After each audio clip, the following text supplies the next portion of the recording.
Hello and welcome. Today we're talking about the Sony a6700. I'm going to step you through the main scenarios in which I use this camera. I'll show you some settings and then also talk about overheating, the big elephant in the room when it comes to this camera. Let's dive in. My name is Cree, and on this channel I talk about tech with context. I recently purchased the Sony a6700 and I'm already using this camera every single day. So today I'm going to show you the main scenarios that I use this camera in, the settings I use. I'll talk about some of its limitations and how I'm overcoming those limitations. And you are going to see footage out of this camera today as well. You're seeing it right now. And what I'll do throughout this video is I'll let you know what camera I'm shooting with so that you can see what that footage looks like and so much more. So let's get into the first scenario. Let's start with the big elephant in the room, and that is that yes, this camera overheats. So the first thing you want to do is go into the settings and change the heat threshold to high. What this allows you to do is shoot at a higher temperature. Now, Sony cameras will display a little icon when the camera is going to overheat, give you a little warning, but soon thereafter, it's going to shut down. So the last situation you want to be in with, especially if you are providing video production services, is to have a camera that's too hot and you're having to wait for it to cool off before you start shooting again. So my suggestion is to always go out, shoot in different environments, shoot in environments where you think you'll be shooting client work or even your everyday stuff, YouTube videos, whatever it is. Figure out what those thresholds are just so that you are prepared. But in my personal testing, generally speaking, what I've discovered is the camera is going to overheat the quickest if you're doing an HDMI out. So that means you're either live streaming or you're recording to an external monitor or that type of situation. So you're going to get less than an hour in 4K 30. I imagine it's less for 4K 120. So that is the HDMI out. Now, when it comes to just shooting and recording regularly, that overheating threshold is expanded, but not by a lot. So if I'm shooting in 4K at 30 frames per second and I'm just recording internally to the camera, I have the screen open and all of that type of stuff, you might get about an hour and probably less if you're shooting in 120. So keep those thresholds in mind. Now, in terms of 1080p, this camera has not overheated for me. There are plenty of situations where I'm actually using 1080p, which I'll go over here in a little while, but those are the thresholds that I've discovered, but definitely go out and find your own. The next scenario I'm going to share with you is how I use this camera every single day. So I did do a video about my streaming setup and how I use the Streamer X and other details every single day, but this is how I am using this camera. And that is to be on daily video conference calls. Also, if I'm going to be recording any type of an interview, that could be a podcast interview or anything that's going to capture virtual video, then this is the camera that I'm using. And in fact, I'm using this setup that you're seeing right here. I'm shooting with the Sony a6700 paired with the Sigma 16mm f1.4 lens. And the reason why I use this lens every single day is because I like to have the blurry background in these type of situations. Now, daily virtual conference calls, virtual interviews, or virtual podcasts, the big thing to remember is that you should be shooting in 1080p in these situations. Anytime you're streaming anything, the signal of 4K, it just doesn't go through. Those capabilities are not available yet. So if you are shooting in this type of a situation, if you're on conference calls every single day and you might be a guest on a podcast, or maybe you have your own podcast or you're interviewing someone virtually, go ahead and put this camera into 1080p. And then as far as the Sigma lens goes, the lower your aperture, the more blurry that background is going to be. So you want to put your camera in manual mode. I know that's a little scary, but if this is a stationary camera and you don't have to adjust the settings very often, then all you want to do is place your camera. The aperture should be set at 1.4. You do want to have your shutter speed double of whatever frame rate you're shooting. So we are shooting in 24p in this case. So my frame rate is 1/50. And then I just adjust the ISO depending on the situation.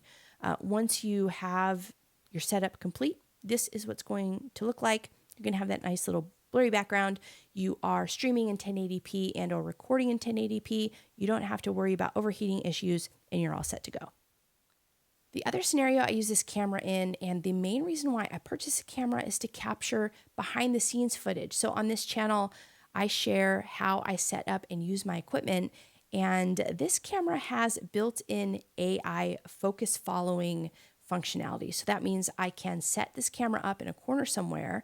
I can determine the screen size that I want to have available, and it's just going to automatically track me as I move around, do equipment setup, and that way it makes it look like I have a second camera operator. If you're doing a 2-camera setup, this might be something beneficial for you. This is what that scenario looks like. I am using this functionality to track my face. It's going to move around as I move around, and it looks like I have a second shooter in the studio with me, and I'm really looking forward to learning more about this functionality and being more creative with it. Now, in terms of overheating issues, if I'm going to be shooting for a long amount of time, then I'm just going to put the setting into 1080p. 4K is great to have, but if I'm going to be recording for a long period of time, I already know that the camera's going to overheat. So as long as I know that, then I know to either shoot in 1080 or 4K. So most of the time I am shooting this in 1080 and it's working out just fine. There are many situations I find myself in where it'd just be nice to have an extra camera that shoots both video and photos. I can take with me on video shoots, or if I'm traveling, it's nice and small and I can just take this along with me. And I found the Sony a6700 to fit this very, very well. So you can see that this camera is so small in size, especially with the 10 to 18 millimeter Sigma lens on here. I can carry this wherever I need to carry it. The 10 millimeter lens gives me a nice wide view. So if I want to use this camera for behind the scenes, as I mentioned before, or for landscape or travel, anything, this is a great setup. Now, compared to something like the A7 IV, in this case, you're seeing the A7R5, you can see how much smaller this camera is, and it does shoot in 1080 or 4K. The great thing is it does shoot in 10-bit 422 in 1080 and 4K, if that's something that means something to you. And I've just found this camera to be a great addition because it's so small and it gives such a great image.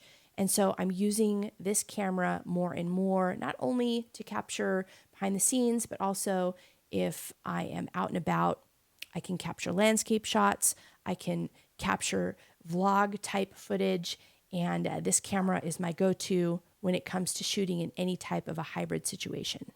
Now, in addition to taking this camera out with me, I also use this camera to shoot any type of photos or footage for social media. And I typically shoot in 1080. And the reason why is because if I am posting anything to social media, then the photo pixel quality is plenty for that type of an application because those images are so small. And when it comes to video, again, I can use this as an extra camera. I can capture footage for social media, and the 1080p is just fine for that type of a situation, so I don't have to worry about any type of overheating situation.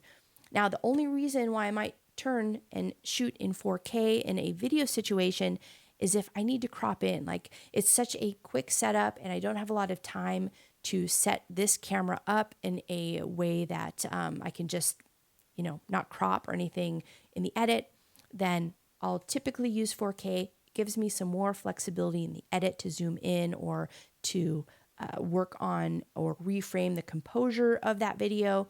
And so in those situations, I will shoot in 4K. Otherwise, I'm shooting in 1080. Now, this might be hard to believe, but I have shot this entire video in 1080 using the Sony a6700. Now, if you're shooting for YouTube, for social media, or most scenarios, 1080p is going to be just fine. So I shoot in 1080p, so I just don't have to worry about overheating. There are other situations where I will switch over to 4K, but when you're posting videos online, most people are not going to be able to tell the difference between the image quality. And now let's look at 4K footage. So here we are. I've just switched over to 4K, and let me know in the comments below. Can you tell the difference? Now, would I recommend this camera? I would, as long as you understand the limitations and you are familiar enough in different scenarios to see where this camera works and where it doesn't. I love the form factor of this camera. I love all of the capabilities that it offers. And because of all those reasons, I do recommend it if you're looking to purchase this camera. So before you leave today, if you enjoyed this video, I invite you to hit the thumbs up down below. Be sure to subscribe. I put a video out like this every week. And thanks as always for tuning in. Until next time, take care.